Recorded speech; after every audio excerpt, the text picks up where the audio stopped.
Ingeniero Carlos Rabascal, ex candidato a la vicepresidencia de la República, hombre de empresa, político también ahora, con quien vamos a conversar sobre la coyuntura. Antes, simplemente respondo una pregunta que me hacen acá a través de la señal de YouTube. No, a mí ni la radio ni nadie me da vehículo, yo voy en mi propio auto a todo lado, así que... Licenia, buenos días. Alexis, buenos días. Es decir, ni por su cumpleaños, es decir, usted va en el vehículo Dodge. Nada. De a dos. En vehículo propio. De a dos piernas. ¿Cómo va la post-campaña, lo que fue las elecciones? ¿Qué ha sido de la vida de Carlos Rabascal después del 11? Bueno, después del 11 de abril siempre es bueno tener un espacio de reflexión y de análisis para poder evaluar la campaña, para poder evaluar lo sucedido. Y me tomé un mes con la familia, aproveché para compartir, pero a su vez para hacer estos análisis, ¿no? Ya de vuelta al Ecuador,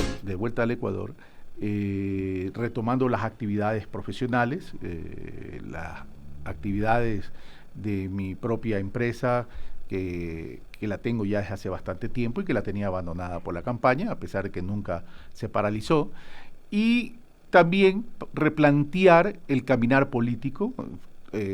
Tomé una decisión de continuar en este caminar político porque siento un compromiso con el pueblo ecuatoriano de continuar escuchando, trabajando y construyendo juntos lo que creo que el país necesita ya desde hace algún tiempo, un verdadero plan de desarrollo. Pero siempre, mi querido Alexis y Licenia, dentro de la línea progresista, planteando la necesidad de unificar verdadera y de forma real al progresismo, deponiendo intereses y deponiendo resentimientos también, porque está probado que hubo bastantes diferencias, hubo bastantes distanciamientos entre los distintos sectores del progresismo, y ahí están los resultados. Es decir, tenemos que comenzar a trabajar a la interna del progresismo, pero con proyección a la externa del progresismo también, en función de que somos 17 millones de ecuatorianos que quieren un cambio y una verdadera transformación en el país. Economista Rabascal, buenos días. Le saluda Licenia Espinel a la distancia, para tenerlo ahí seguro, guardando el aforo debido. Yo le quería llevar al tema político.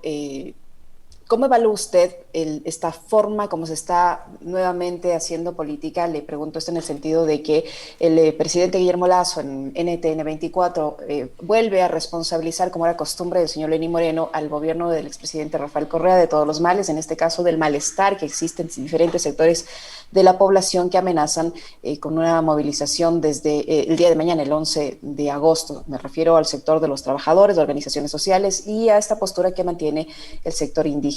Esto mientras paralelamente su nivel de aceptación, de popularidad es altísimo, esto generado por el plan de vacunación que todos reconocemos que lo está haciendo bastante bien.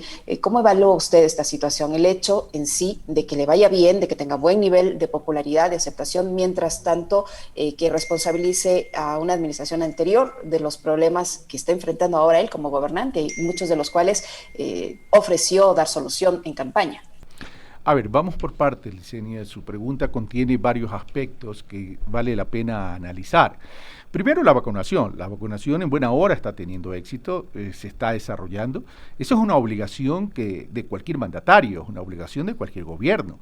Eso, lamentablemente, el expresidente Moreno actuó con tamaña irresponsabilidad abandonando a su pueblo, abandonando al pueblo ecuatoriano.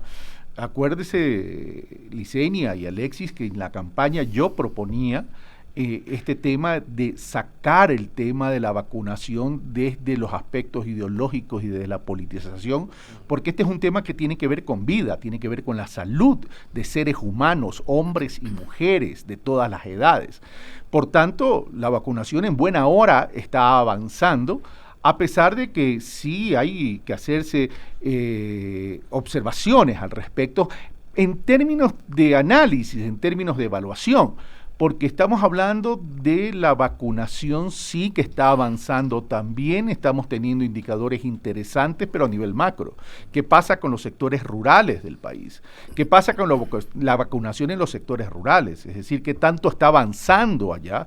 ¿Qué tanto está avanzando en los sectores urbanos marginales y marginales rurales también? Es decir, hay que hacer un análisis mucho más amplio. En todo caso, partiendo de este análisis, yo creo que el gobierno también tiene que indicarnos a los ecuatorianos cómo se está replanteando en temas de políticas de salud verdaderamente y en políticas de educación pública que se vieron tremendamente afectadas durante la pandemia, porque esto no es cuestión tan solo de presupuesto, que sí es importante, hay que restituir el presupuesto, hay que incrementar el presupuesto conforme dice la Constitución de la República, a efectos de poderse replantear una verdadera política de salud. Porque hoy es la pandemia del COVID-19, mañana pueden presentarse otras contingencias parecidas y entonces la pregunta es, ¿cómo está la infraestructura? ¿Cómo está el equipamiento? Vamos a incrementar las camas UCI en función de cada determinado miles de habitantes, etcétera, etcétera.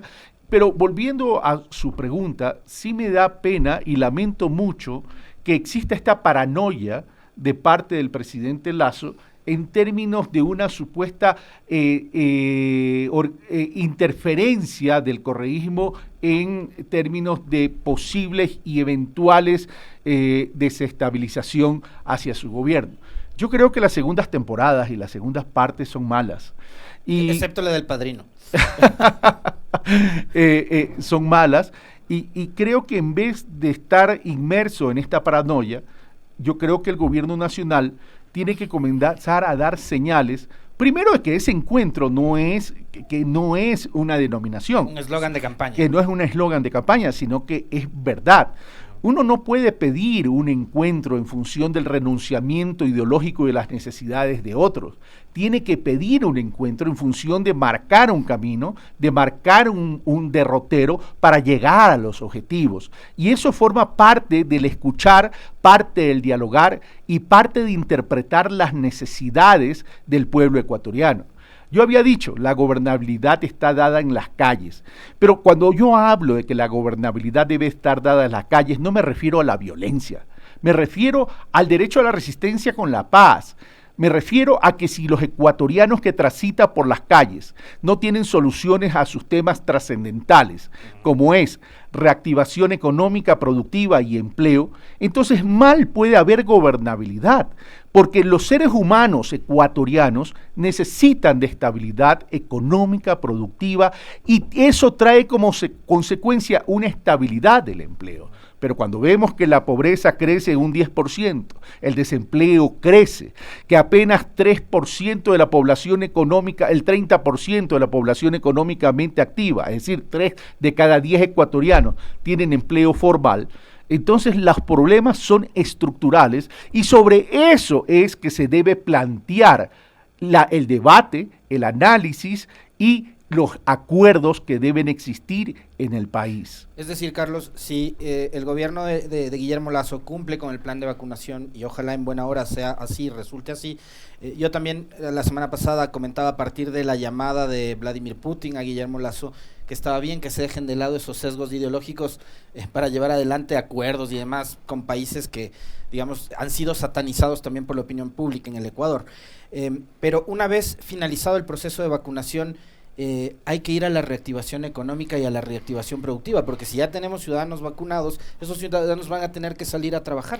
Yo te diría que en paralelo, no hay que esperar que termine la vacunación, porque el tema de la pandemia no va a terminar, eso tenemos que estar conscientes, ya se habla de un tercer refuerzo, por tanto eso vamos a tener que convivir y coexistir algunos años más, y Dios no quiera que se presente otra contingencia en términos de otra pandemia, con otro virus, por tanto tenemos que comenzar a trabajar, por eso digo, hay que replantearse, no solo la reactivación económica, no solo la reactivación productiva, no solo la reactivación del empleo, sino que también hay que plantearse cuáles son los planes de contingencia que va a implementar el gobierno en términos de salud pública y en términos de educación pública. Porque en términos de salud pública estamos claros que el Ecuador le queda debiendo a su población, porque el gobierno anterior destruyó toda la infraestructura, destruyó el presupuesto y destruyó los planes que tenía la salud pública. Entonces tenemos que trabajar ahí.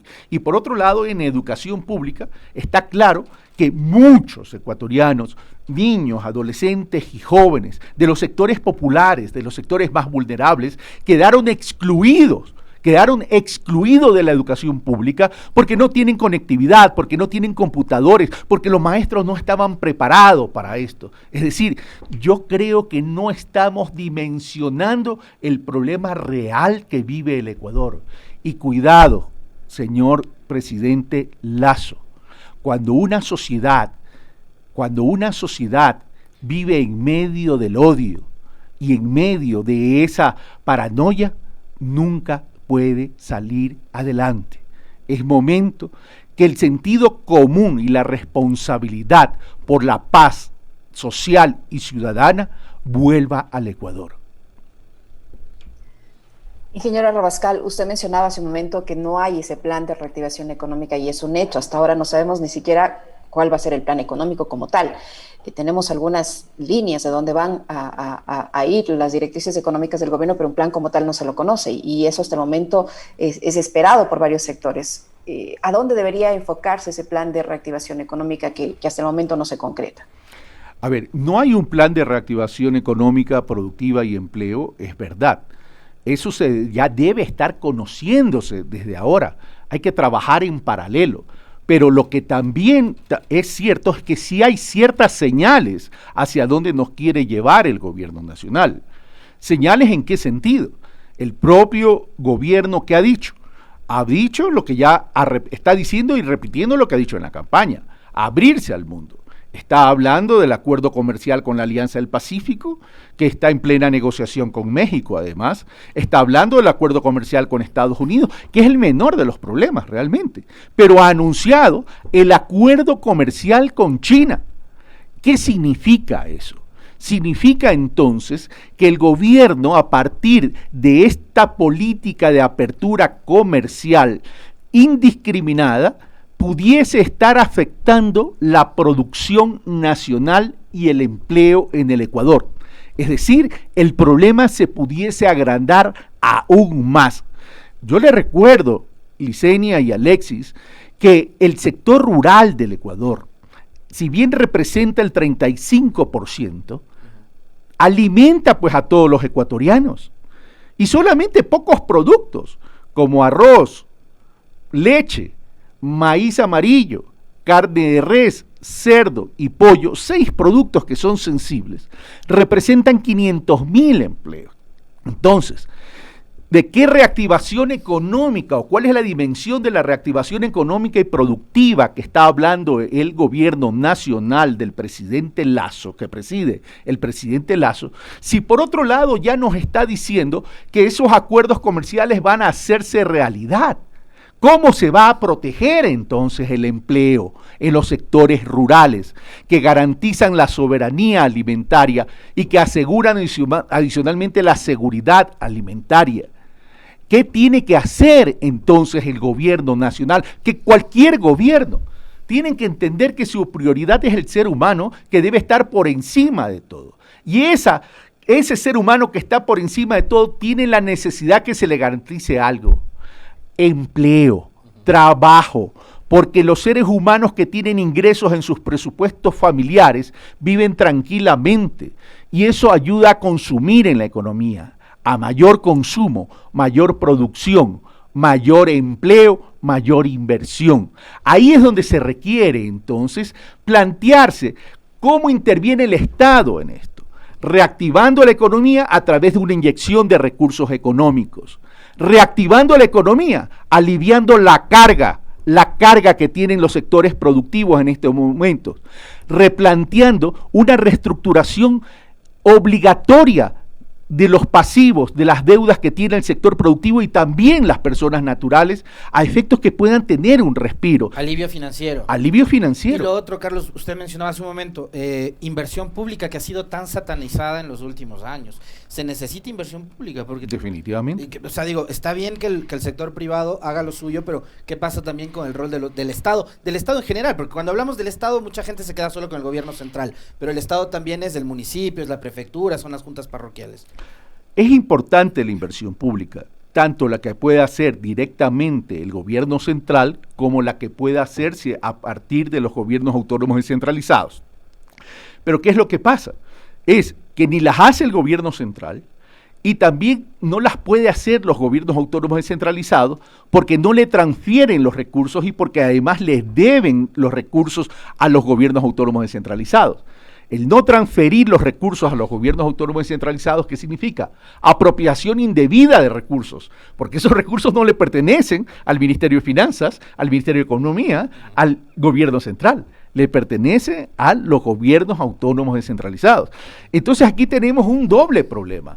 El doble problema es que el gobierno central no hace los proyectos que interrelacionan los territorios y por otro lado deja abandonadas a las ciudades, donde también requieren inversión pública para agua potable, para alcantarillado, para trabajos de infraestructura, saneamiento, etcétera, etcétera. Es fundamental la inversión pública. Pero por otro lado, el gobierno central ha anunciado algo con bombos y platillos que no hay por qué sorprenderse, porque al gobierno, el Ecuador, a la República del Ecuador tenía ese derecho que es fundamental, que tiene que ver con los derechos especiales de giro, a los cuales tiene acceso todos los países miembros del Fondo Monetario Internacional y el Ecuador es miembro de este desembolso de los 1.000 millones de dólares. Pero ¿qué pasa si esos 1.000 millones, como nos dijo la semana pasada el economista Marcelo Varela, se van nuevamente a las reservas y no entran es que a dinamizar la economía? A eso voy. El propio gobierno nacional, por la demagogia que tuvo en la campaña, recordemos que es una demagogia de no haber cumplido muchas promesas, comencemos por el precio de sustentación del arroz a 35, eliminar el 2% del impuesto sobre las ventas a los microempresarios y así puedo seguir. Recuerden que se aprobó la mal llamada Ley de Defensa de la Dolarización, donde establece que el Banco Central no puede inyectarle recursos al gobierno central, ¿sí? ¿Y esos 1.000 millones dónde van a llegar? Van a llegar al Banco Central. Por tanto, esos 1.000 millones van a incrementar la reserva y no van a ser utilizados para inyectar los recursos en la economía, que es donde más se requiere. Entonces, estamos frente a un problema de prioridades y esas prioridades son las que tenemos que estar conscientes para tomar los correctivos necesarios. Por eso estoy planteando alternativas a la solución. Porque si bien me opongo a la política de la derecha, a la política neoliberal, por responsabilidad también planteo alternativas de solución. Ingeniero Rabascal, entre esas alternativas es evidente que el mantener el subsidio a los combustibles no es una opción. El presidente Guillermo Lasso les ha dicho a los sectores que están solicitando esta alternativa que no van a seguir financiando a los narcotraficantes, una especie de segundas partes, como usted decía hace un momento, manteniendo el mismo discurso del expresidente Moreno, que no se va a seguir financiando a narcotraficantes. ¿Qué hacer frente a este pedido que hacen varios sectores, no solo el sector indígena, sino también de la transportación y el ciudadano en general, que ve como cada mes se reduce su capacidad adquisitiva por el incremento del precio de los combustibles y todo lo que esto genera, el incremento de otros productos que genera en cadena? ¿Qué alternativa puede haber una vez que el presidente ha dicho que definitivamente esto no se va a topar, se va a seguir con los incrementos mensuales en el precio de los combustibles y más aún ahora que tenemos la visita de una misión del Fondo Monetario Internacional que se va a quedar durante todo el mes de agosto supervisando el manejo de la economía para ver si les amplían los plazos y les aprueban más desembolsos? A ver, el tema de los subsidios es un problema ya histórico en el Ecuador y ojalá que el gobierno que preside el señor Guillermo Lasso no cometa los errores que cometió el presidente Moreno, el expresidente Moreno. Creo que el gobierno tiene que sentarse a hablar con los distintos sectores sobre este tema. Este es un tema tremendamente importante. Pero se viene hablando de la necesidad de focalización de hace tiempo. Yo lo que me pregunto es, ¿tan ineptos hemos sido en el Ecuador que no hemos podido focalizar el subsidio de combustible? ¿Por qué no podemos focalizar el subsidio de los combustibles? Para que le llegue al que realmente necesita. Para que le llegue al que realmente necesita. Por favor, para mí no hay la voluntad política de quererlo hacer, porque se sigue viendo a la economía de forma aritmética, cuando la economía tiene que verse con visiones de desarrollo social. Y aquí tenemos que ver entonces algo que tenemos que actualizar en el debate nacional. La relación del concepto y la dimensión de desarrollo y las desigualdades. Es por eso que existen los subsidios, es por eso que existen las subvenciones. La redistribución de los recursos adecuadamente tienen que estar orientadas a eliminar las desigualdades. Esas desigualdades están dadas hoy en día por la ausencia y la eliminación de los subsidios de los combustibles a los que menos tienen, al transporte público, aunque han dicho que van a ratificar el subsidio para el transporte público, pero para determinadas unidades productivas. Y por otro lado, hay que parar el incremento mensual. Porque ¿qué pasa si el precio del petróleo llega a precios estratosferos? ¿Vamos a seguir incrementando? Sí, los ecuatorianos, si superamos la barrera de esos $100 a los que llegamos en 2014. Los ecuatorianos tenemos la capacidad de pago para eso. A ver, hay que entender algo. No vivimos en Marte, no vivimos en Júpiter, no vivimos en países desarrollados. El Ecuador es un país emergente. El Ecuador es un país que trata de estar en vías de desarrollo. Pero cuando se habla de en vías de desarrollo, significaría que deberíamos estar dando los pasos apropiados para alcanzar ese desarrollo. Pero no, lo que queremos es pensar que tenemos que tomar decisiones como que fuéramos un país de desarrollo. Cuando los propios países desarrollados, como Estados Unidos, que es al país que les gustan ponerlos como ejemplo, subsidian ¿a qué? Subsidian al ser humano, subsidian la agricultura por ejemplo, subsidian el empleo que es estructuralmente débil y que se puede afectar. Entonces tenemos que entender eso y ahí están las prioridades. Pero por ejemplo acá el gobierno de Moreno lo que hizo fue eliminar la unidad de almacenamiento, por ejemplo, liquidarla. Te refieres en el tema de arroz, en la tema UNA. Agrícola, sí, la UNA. Claro, es que ahí también veo que se trata los temas aritméticamente, pero no se plantea una solución estructural. Primero, ¿quién prometió el precio de sustentación a $35? El señor Guillermo Lasso lo prometió él. Ahora, que no cumpla. Y esto demuestra que la irresponsabilidad de la demagogia en los procesos electorales generan impacto social. Primero, sí, hay que sostener el precio de sustentación, pero hay que trabajar en paralelo en disminuir los costos de producción del arroz, porque si no, no va a ser sostenible en el tiempo. ¿Y cómo vamos a trabajar y cómo se debería trabajar entonces en un plan estructural de la producción del arroz? Primero, nivelando las tierras para evitar el encharcamiento y para evitar la presencia de plagas. Para que no se convierta en una actividad de riesgo. Correcto, para bajar costos de producción e incrementando la productividad, es decir, más quintales por hectárea, tal cual como lo tiene Colombia, tal cual como lo tiene Perú.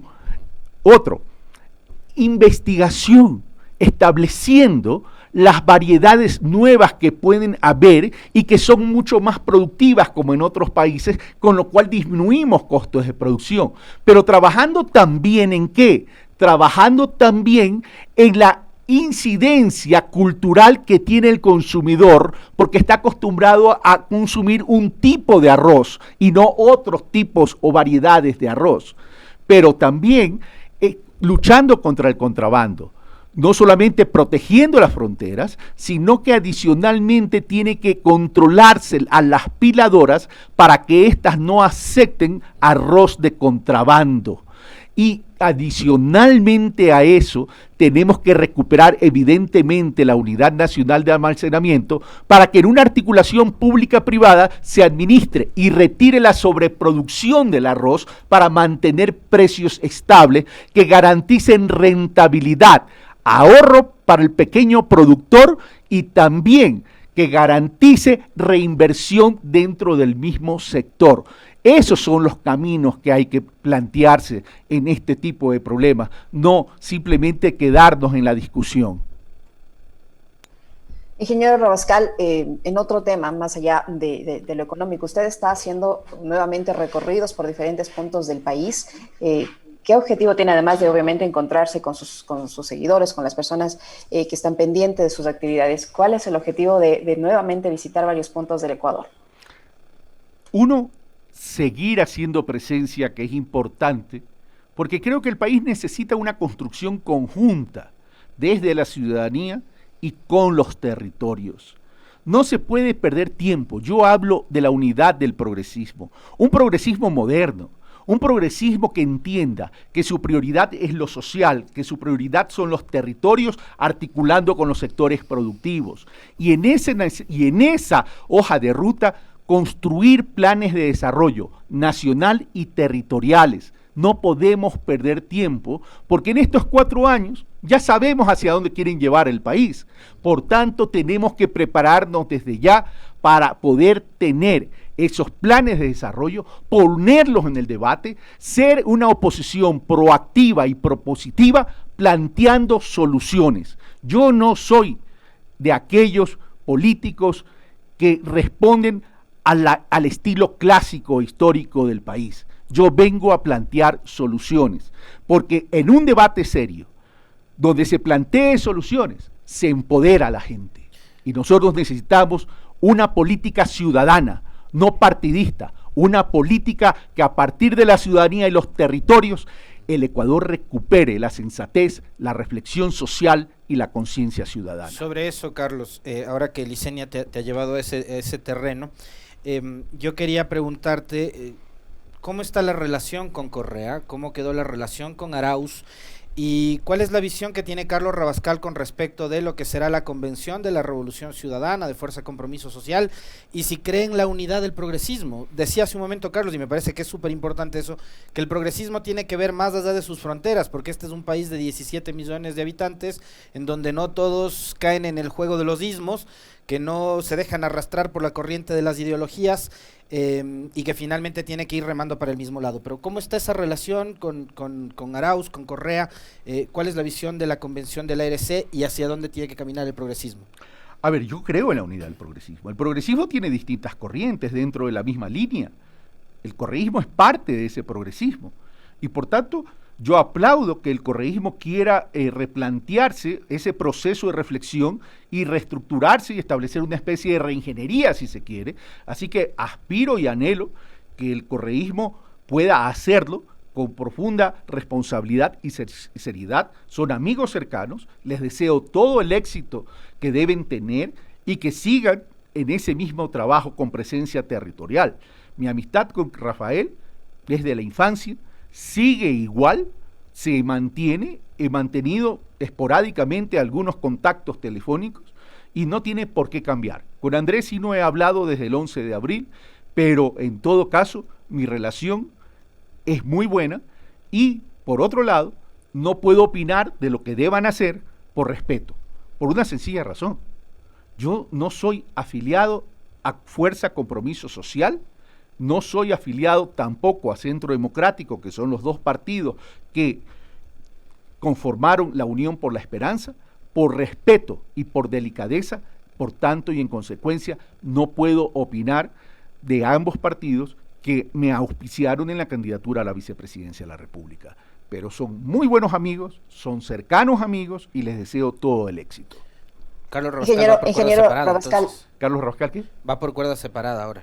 No, en la línea del progresismo que no es por cuerda separada. Cada uno construye sus propios liderazgos, cada uno construye sus propios estilos de hacer política y en algún momento habrá que sentarse a hablar sobre esa unidad en términos de alianzas. Ingeniero Rabascal, en esa construcción del progresismo, ¿usted se ve en el corto plazo como el nuevo candidato a la presidencia de la República? Yo he dicho que voy a aspirar a participar en las primarias para la presidencia de la República del 2025. Recuerde, Licenia, que yo ya participé en unas primarias para las elecciones que acabaron, que terminaron hace poco. Por tanto, eso es legítimo.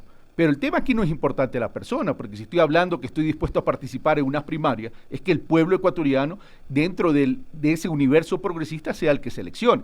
El tema es que hay que establecer primarias estructuradas, primarias serias, primarias que permitan la participación ciudadana y que la decisión ciudadana sea la que se respete.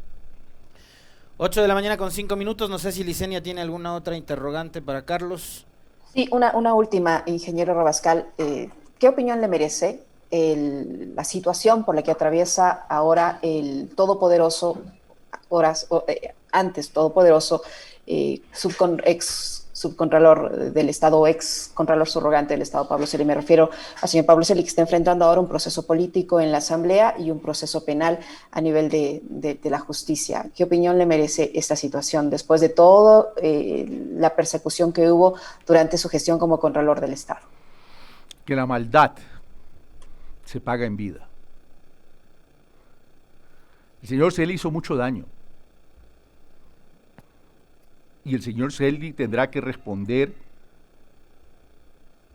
a sus acciones que traen consecuencias. Las declaraciones últimas de estos días, o del día de ayer, si no me equivoco, no me acuerdo qué día, del sobrino, son contundentes. La justicia tendrá que resolver y el juicio político debe realizarse. El juicio político debe realizarse. Eso de que la secretaria se demoró, etcétera, etcétera, eso yo no creo. El juicio político debe realizarse y la justicia debe actuar. Pero también las acciones malhadadas del ex contralor subrogante Pablo Celi reflejan algo: la debilidad estructural, institucional que tiene el país.